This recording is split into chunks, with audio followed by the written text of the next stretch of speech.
There are all kinds of programs out there that will help you as a self-published author get your book formatted, whether it's for ebook, paperback, or both. Most of these are frankly inexpensive. It's not a big lift to get one of these programs, and if you want to do something really fancy, honestly, a program like Vellum is a really good option. But there are some people who don't want to buy it, no matter how cheap it is, because why should you have to spend money for that? Or two, you have the money, you're not opposed to spending the money, but you don't want to learn new software. It's so exhausting. There's so many pieces of software and you don't care how intuitive it is. You are done learning new things. I feel you on that one. I am so sick of new things. Unironically. With that in mind, it might surprise you to know that I, the nonsense-free editor and professional book formatter extraordinaire, what do you think I format my books in? Word. Why? Because Word does absolutely everything that I need to format a book to get a beautiful novel in a 6x9 trim size, ready to go out to the world via Amazon or any other publisher. When I tell people this, they are baffled, confused. How is this possible? I use Word every day, and I'm pretty sure it doesn't do that. Yes, it does. And I got good news and I got bad news. The good news is I'm going to show you how to do it from a manuscript that probably looks exactly like yours does as soon as you're done writing. 12-point font, double spaced, 8.5 by 11 page. Okay, basically just word standard. And I'm going to take that step by step and I'm going to make it a publish ready ebook. And then I'm going to turn it into a paperback. It's going to be a long one. Get a cup of tea, bookmark this video because you're going to want to come back to it.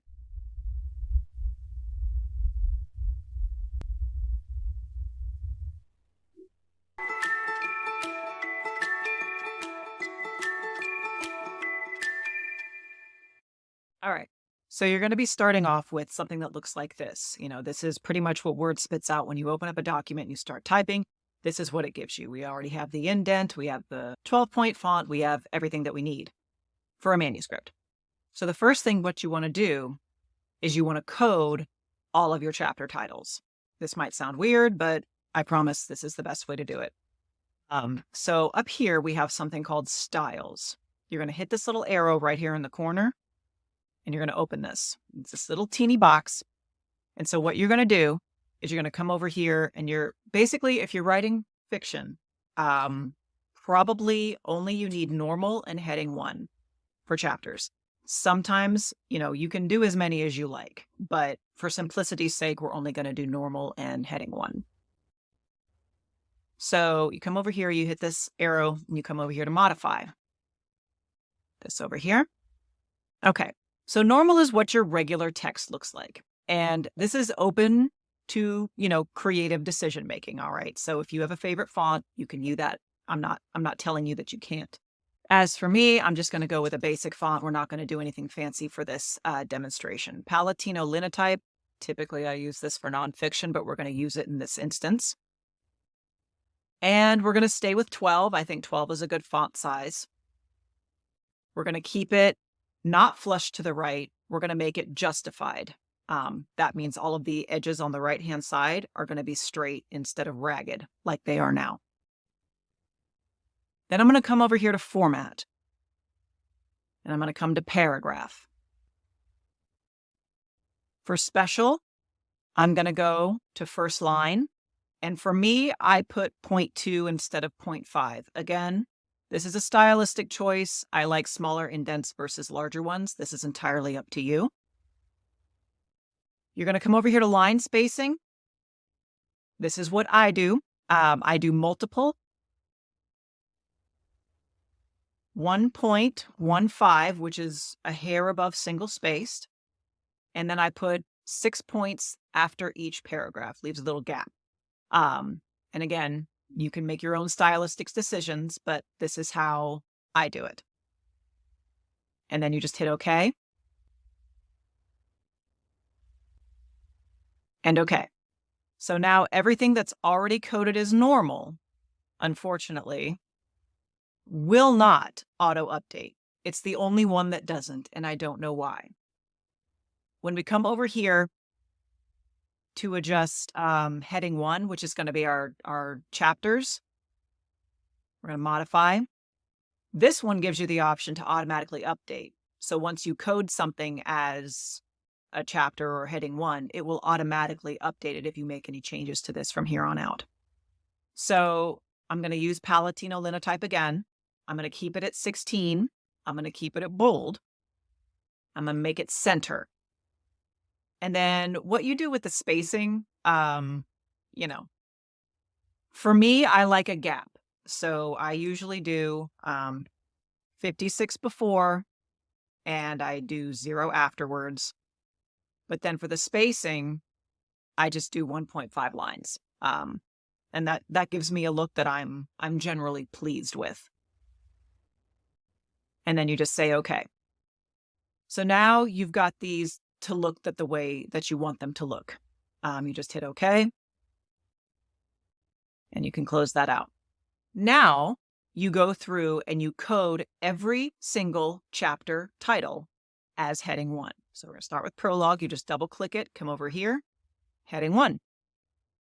The reason we code it, just so you know, when you come over here to headings, it will have them populated over here. So everything that we code as heading 1 is going to be listed over here. That makes things a lot easier, including populating the table of contents. So to make this go quicker, I'm just going to find everything that's a chapter. And I'm going to code them all as heading 1.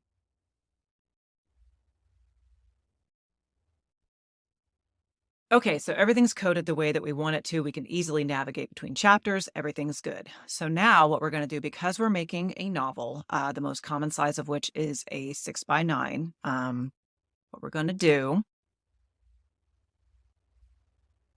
is we're going to come over here to layout. I'm going to come over here to size. Now 6x9 is not one of their pre-made paper sizes. So that's okay. I'm going to come over here to custom sizes, and we're just going to type in 6x9. Right now,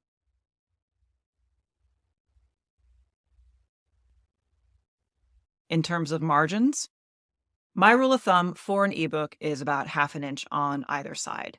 As you know, with ebooks, the way it looks depends on what device the reader is reading it on, which is why they have reflow. So this isn't hugely important. If you want to play with it, I would not recommend keeping it 1 inch, though. That kind of compresses it. I'm not a big fan of that. For this multiple pages option for the ebook, you're going to leave it as normal. When it's time to do your paperback, you're going to switch to mirror margins. But right now, because we're doing the ebook, we're going to keep it as normal. It applies to the whole document. That's important if you have sections. So now we've got it sized correctly. We don't need to do anything in the layout. And we just say, okay. So that brings us to a much smaller page size. As you can see, the text looks a lot bigger than it did previously. Now, it's still not tabbed correctly. So it looks like we probably need to go through and code this either as normal, or you can do Control A. Yeah, that's annoying that Word does that. So to make sure your chapter text looks exactly the way you want to, you're just going to select and hit normal. And then it's going to format it the way that you set it to at the beginning. So now, as you can see, we are flush right. We don't have any more of that ragged edge. We are indented at 0.2 instead of 0.5.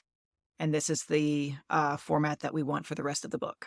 Okay, so your pages are the right size. You've coded everything correctly. Your paragraphs look as they should. Your chapter headers look as they should. Page numbers, I'm going to show you how to do them. For ebooks, I do not add page numbers because if you're reading on a device, it tells you what your location is. So that is my preference. Your preference might be different. So the way you make a page number is exactly the same as you would make it in any other document, which is basically you just click here in the footer, double click. Automatically, it's going to give you this big ass footer. I don't want that, and neither do your readers. So you can adjust that. You come over here to the header and footer tab, and you're just going to make this smaller. Okay. 0.3 or 0.2 is good, especially for an ebook. Header from the top, I usually go 0.3. I feel like 0.2 is a little too small for a header. So that's what I do. And then you come over here to page number, and you want it at the bottom of the page, and you want a plain number. Then you just kind of do what you always do. For me, I want it centered. The font may or may not be the font you want. In this case, it is, but the size isn't. So we're just going to drop this down to 9. 8 is also a popular size. When you're making your page numbers, it always adds an extra line. I don't know why. So just make sure you get rid of that, and that way it will look as clean as possible. Okay. Now, obviously, we know that when you open up a book, you're not smack dab right there on the first page. There's always something called front matter. Depending on what program you're using, sometimes that they give you the front matter. You don't actually need to put it in your Word document if you don't want to. For instance, if you're using Kindle Create, they give you the option, they will give you front matter. But if you're not using that, if you're just going on Word, pretty much what I do is I have a template. I keep it saved, and that's just what I do with that. Goodness, what are all these blank pages? So what's the name of this book? Bostock, I think. My author. Here we go.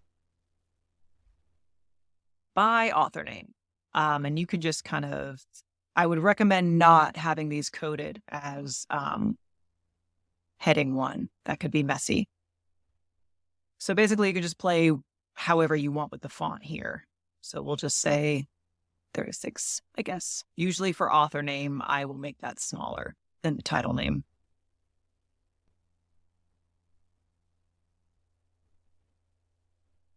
And then you're going to come in here. You're going to update this. So you want to have the name of the entity that you are publishing under. For a lot of self-published authors, it's just your name. Or if you have an LLC, you're going to put the name of the LLC right here. This is just standard. I got this off of, I don't know, it was somebody else's template. You do not have to put the cover design. I always choose to. I appreciate my cover artist. I want to, if someone likes my cover, I want to give the artist credit and benefit and business if somebody wants to hire them themselves. So I always put that here. I'm American. And then there's a spot here for your ISBNs. If you publish exclusively through Amazon, you do not have to have an ISBN. For your ebook, they will issue you an ASIN. So you don't need to have that, especially for your ebook. For your paperback, you do have to have an ISBN, but you don't need to purchase it yourself. Amazon will issue one, but you're going to want to, once they issue it, go into this document and update your ISBN once it's issued. So now with your front matter, I prefer not to have the page number on the front matter at all. And the way that you get around that, if you want to have page numbering that's different than the rest of the document, the easiest way to do that is to create a section break. So you just put your cursor here wherever you want, and then you come over here to Layout, to Breaks, and you're going to say Section Breaks, next page. And what that does is it allows you to change these page numbers, but not the rest. So first of all, this is something I found out. Click, so now you see this is section 2. Click over here and make sure that link to previous is not selected. So I'm going to deselect that right now so it doesn't remove my page numbers.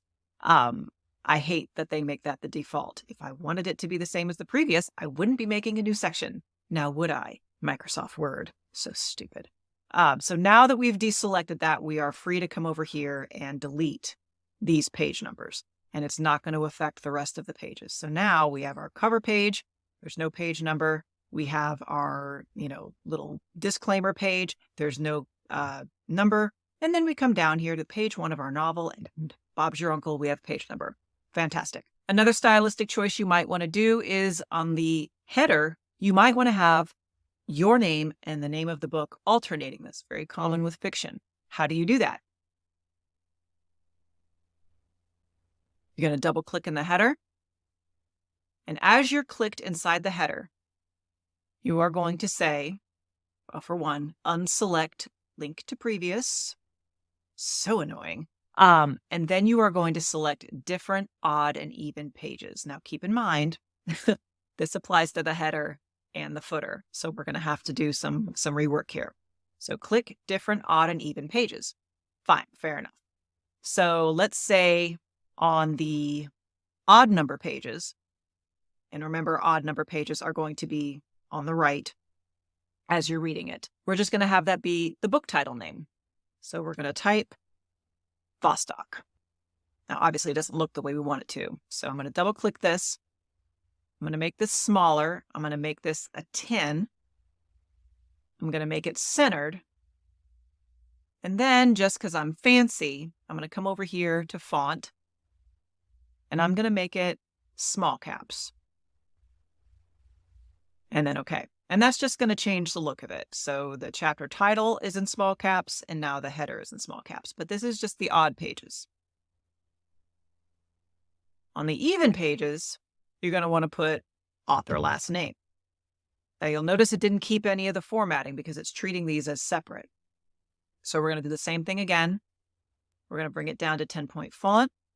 We're going to center it. And then we're going to do small caps. Okay. And then we're going to come down here. And as you can see, the page numbers on our even pages are gone. That's okay, though. We're going to do the same thing there. Bottom of the page, plain number. My bad. Center. Remove the extra line. And what did we make this? I think we made it a 9. 9. And then we're good. So everything is all good. Now, if you feel an extra fancy, and it's totally cool if you are, and you want a drop cap on the first page of every chapter, a stylistic choice I approve of, by the way, you're going to come over here and just click anywhere in the paragraph. And then you're going to come to Insert, and you're just going to slip and slide over here to the right, and you're going to hit Drop Cap. And it's going to ask you, do you want none, which is what it is now? Do you want it dropped, which is the way I like it? Or do you want in the margin, like a crazy person? I want drop cap.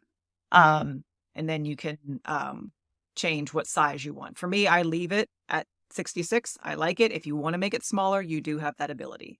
And you would just do that with every single chapter. Part of the joy of publishing is that sometimes invisible formatting issues can mess up your ebook. So we want to take a moment to make sure that those steps are complete before we go any further. So on the Home tab, come over here and hit Replace. And the first thing that you are going to do is hit P. What that looks for is multiple hard returns in a row. And you're just going to place it with a single hard return. And then you're going to hit Replace All. Okay, 52. Do it again. 12. Do it again. 3. Do it again. 2. Do it again. And you want to keep going until it's supposed to be 0, but apparently it's being difficult. Full disclosure, sometimes it doesn't get them, and I don't know why. But as we'll go through, sometimes you'll see, oh, thanks for those 8 hard returns that you chose not to get rid of. Another thing you want to get rid of is soft returns, and that's L. Replace all. In this case, there are none. The big one is tabs. You do not want any tabs in your document. It makes such a mess on Kindle. So what you're going to do is you're going to do T, and that's the symbol for tab, and you're just going to have nothing in here, absolutely nothing. And you're going to say Replace All. Now, because I wrote this document, there ain't but the one, but a lot of people will hit tab to get that paragraph indent, and so their document's just chock full of them. Oh, what a mess it makes. So yeah, no tabs, get rid of them. Now we've done all of the heavy lifting for your ebook. See how quick and easy that was? I mean, I turned the camera off some to like make the text pretty or whatever, but it's pretty quick and easy. Now you go through and painstakingly make sure it looks the way you want. I highly, highly, highly suggest turning on the Show Hide button. And that will kind of reveal if there's problems. I also recommend having your page size set to whole page, 200, 100, just to make it big. I recommend whole page so it's easy to do, just to skim through it. And then you're just going to hit page down over and over again, making sure that your layout is good. You're going to make sure that your new chapters start on a new page. See, this one's got a blank page. We absolutely do not want that. So we're going to hit return. Why did that?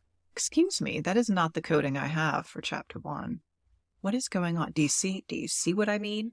Okay, I got it figured out. So what had happened was I had manually inserted page breaks while I was composing, and those were on top of the page breaks that were inserted along with the chapter headings. And so then I had double page breaks. That's what was going on there.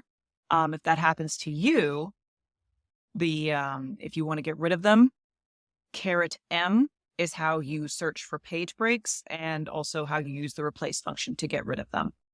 And so now we can continue going through, see if anything else looks amiss. I'll speed this up unless I find something. Is that right? Okay, so this isn't a mistake, but I'm going to change this. This is the text of a teletype, and it looks wrong being justified. So I'm going to make this centered, and I'm going to remove the 0.2 indent, which just looks odd. No, actually, okay, we're still going to do justified, but then we're going to scooch. We're going to scooch. That's what we're going to do. Okay. So that looks better to me. It looks more like a teletype thing. So that's what we're going to do there. Here, I want this date marker to be in italics. And for date markers, I typically don't have them indented. So I'm going to fix that too. And by the way, if you don't have your ruler visible at the top of your window, that's just a matter of coming up here to view and checking the ruler box. I don't know how anyone exists without the ruler. It's a good tool. Okay, we got to the end of the book and everything looks the way that I want it to look. The next part is optional. You don't have to do this, but this is something that I like to do. I insert a manual page break. You come over to insert, you say, actually, no, I won't do that. Never mind. What I'm going to do is I'm going to type this out manually. I'm going to get rid of this show hide button because it's ugly. And I'm just going to type out more by the author. And I'm going to code that as heading 1. And that's going to put it automatically on a new page. The reason I do that, and then I type in my other book titles on there. I also sometimes sign up for my newsletter. Whatever your call to action is where you want the reader to keep reading, you could also say, read the next installment, something like that. Is doing this, 1, it makes it more prominent, and 2, it shows up in the table of contents. So for ebooks, that's especially important. For your paperback, not so much because they're flipping. But for your ebook, you really want that in the navigation because that's your ultimate call to action. Now for fiction, oh, for heaven's sakes, I got rid of all my page breaks. There we go. I'm also going to add another one here, just for demonstration purposes. So for fiction, a lot of times we don't have tables of contents, but if you want one, so if you are writing for younger viewers and you title all of your chapters, or if you're writing nonfiction, you probably want a table of contents because that table of contents kind of sells your books. It's important. So we're going to insert another page break. You want to have your table of contents in the foreground. I highlighted. Color. You can code this as heading 1. I don't want it in the table of contents because that would be weird. So I just bold it and make it bigger. And then I hit enter. And then you're going to come over here to references. And you're going to select table of contents. You can select the automatic table of 1, but that puts the heading in. For me, I always come down to custom. all of this is good. For me, I only want the one level. Maybe if you have subheaders or if you're writing nonfiction and you have more, you can alter how many headers you have. And then all you do from there is click OK, and it populates it for you. The page numbers are correct. Everything is good. You can alter the font once it auto-generates if you like, if you want to make it smaller, bigger, more fancy, whatever you want to do. Also, if you go through and you make changes, you're like, oh, drat, it doesn't look the way that I want. Click anywhere inside this table of contents. It's going to turn gray and you hit F9. And then it's going to ask you, do you want to update just the page numbers or do you want to update the entire table? So if you've added new chapters, if you've changed a chapter name, you're going to want to update the entire table. But if you haven't, if just the page numbers have changed, then you can just do that and it's not going to alter anything else. And you would hit OK. And that will auto update all of your page numbers. And that's it. That's all. It's so simple. That's it for creating an ebook. And I am happy to tell you that to make a file for your paperback is only a few more steps. This is your basis. So you're good with this. You're going to want to save a new file. So we will say file, save a copy, and then we're just going to paperback. Make sure you label these clearly. Don't just say Vostok 1, Vostok 2. Don't do that. Label them clearly. Ebook, paperback, hardback. It matters. Okay. So now we're in the file that is the paperback. And like I said before, really the only thing that we are changing is we're coming over here to layout and we're coming to the margins. Going to custom margins. And for multiple pages, we are going to say mirror margins. We want to make sure that the whole document, not just this section, is very important. And again, you can change your margins. A lot of times for the outside margins, people like a bigger margin, especially if it's something where you feel like your reader might want to write in the margins. They usually have a bigger one. I don't write in my margins. I don't write in my books. I don't dog ear my books. So that's not something that I do. So generally 0.5 on both sides is kind of, what I go with. And we're still at 6:9. So let's change it. So layout, margins, custom. Let's say you do want those outside margins to be a bit bigger. So we're going to leave this at 0.5. The inside margins, we don't want to go too narrow with that because of the binding. Okay, so we'll say the outside we're going to go with 0.8. And the inside, we'll keep it 0.5. Gutter, you don't need to mess with. Top and bottom, you don't need to mess with. And we're going to say whole document. Okay. So that changed it a little bit. Okay. Now keep in mind, this is an even page. I'm pointing like you can see what I'm pointing at. So the first page of the prologue, it's kind of backwards, right? So as you open up your book, your prologue is going to be over here on the right. And only when you flip, this is this page right here. That's the one that's going to be on your left. So this is the inside of the book near the spine right here. It's kind of confusing. I wish you could change the layout so you could look at it as it would look if you opened it up. But never fear, the Amazon or KDP preview tool does allow you to do this just to make sure. And then basically what you're going to do is the same thing you did before. I'm not going to go through the whole thing again because it's going to be okay. I'm going to do something that we don't need for this book and we probably won't need for novels. However, nonfiction might use it, memoirs might use it, and that is inserting an image. And for some reason, it gives people a whole lot of ass pain. So we're going to go back to one page. All right, so let's say you want to use fancy scene break. Instead of just having like the 3 stars that I use, you want something fancy. I respect your choice. Okay, but basically that means is you're going to be inserting an image. So you're going to come over here, insert, picture, picture, picture. So many pictures. All right, I've got a fancy divider in here somewhere. Where is it? Okay, so here's my pretty divider. You're just going to select your image and you're going to say insert. Now you're going to see the edges of this are highlighted. That's fine. And you're going to make this whatever size you want. So if you want this to be a little smaller, you're going to click and drag by the corner. Fine, fair enough. We want it to be even smaller. There we go. So that's the size that we want. So for position, this is important. Select in line with text. This is not optional. The reason it's not optional is because you have reflow with your ebook. Okay. So if you try to wrap the text around your image, the stories I could tell you about clients where I formatted their book and they thought that they knew better than I did.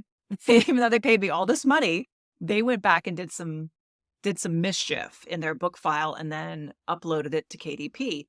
Call me yelling at me. Oh, it doesn't look good. I know it doesn't look good. You know why? Because you wrapped your text around your image, sir. No, full disclosure, it's usually a woman who does this. And so since this is a scene break, you're going to want it centered. If you're doing it in an ebook, always, always, always have it in line with the text. You can do all kinds, but just keep in mind, if you have a color image, not all devices are color. And in terms of your paperback, color printing is pricey. So depending on what you're doing, you might not choose to make that choice. Just keep it in mind that when you're printing your paperbacks, it's a lot more money to print, which means it's a lot less money in your pocket for every book that you sell. And the last thing that we're going to talk about is, okay, well, I do have a lot of images in my book. And you know what else I have in addition to images? I have foreign languages. I have Cyrillic letters. I have Greek letters. I have Arabic letters. And I had to download a special program to get those fonts on my computer. And when I upload those to KDP, it doesn't register them. What do I do about that? The answer is you can make this a PDF. I do not use Adobe. Adobe is extortionately expensive. I know it's the standard and I don't care. Okay. So I'm going to show you how to do this on my program, which is Foxit. It does everything Adobe does. It's fine and it's cheaper. Okay. So what you want to do to create your PDF, there's a couple ways to do it, but the easiest for me is to go to print. And if you have any PDF program, this option is going to be available to you. And you're going to come over here to printer properties once you select your PDF maker as your printer. There are two things you want to do. This doesn't matter. The resolution, I always keep it at whatever it is. Now I'm going to select all fonts because this is something that I created. And the way I did that is I came over here to edit and I created a default setting. And the way I did that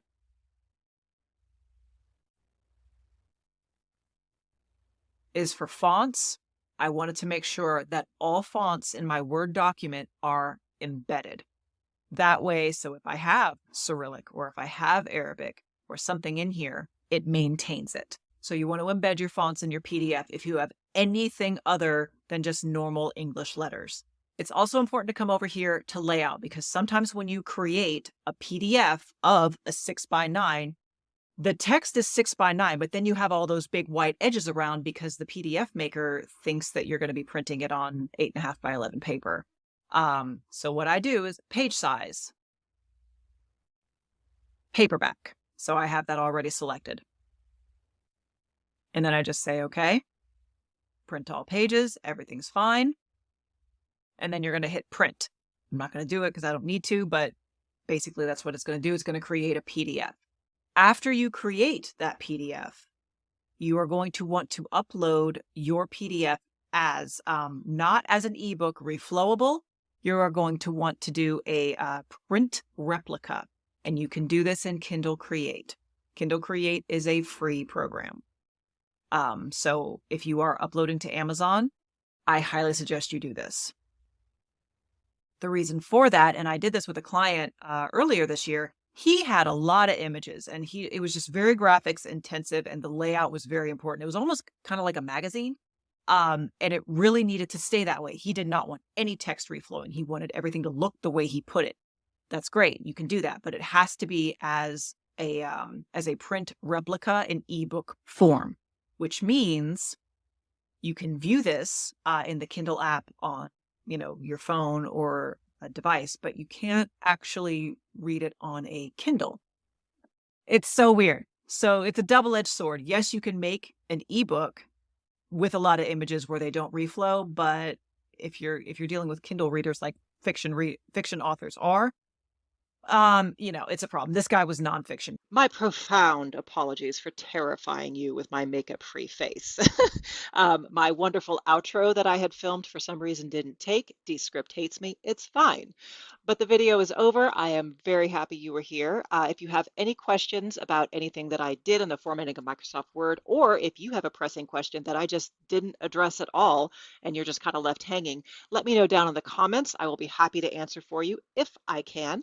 And last but not least, I would like to let everyone know, in case you didn't already know, I do have a critique group. It is open for new members. We take both fiction and nonfiction. And likewise, you will also find a link to that in the description if you are a writer or an aspiring writer and you would like to get feedback from other writers about your work while it's still in progress. So until next time, take care and write well.